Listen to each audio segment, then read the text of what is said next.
আমাদের স্বরাষ্ট্র উপদেষ্টা স্যার আমাদেরকে একটা আশ্বাস দিয়েছেন যে সাধারণ আনসারের যে এক দফা এক দাবিটা এটা তাদের ন্যায্য দাবি, এটার মাঝে কোনো খাদ নেই।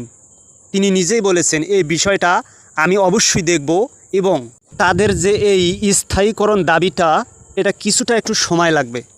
সময়টা হচ্ছে এটা উপদেষ্টার কাছ থেকে পাশ হওয়ার পর আবার জনশক্তি মন্ত্রণালয় পর্যন্ত যাবে, সেখান থেকে পাশ হওয়ার পর আইন মন্ত্রীর কাছে যাবে, ওখান থেকে পাশ হওয়ার পর সংসদ পর্যন্ত পাশ হতে হবে, তারপরেই এই বিষয়টা আমাদের স্থায়ীকরণ হবে।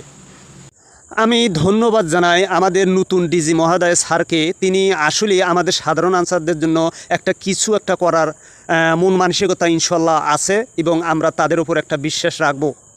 এই বিষয়টা আমাদের নতুন ডিজি মহোদয় এবং নতুন স্বরাষ্ট্র উপদেষ্টা স্যার নিজেরাই দায়িত্ব নিচ্ছে।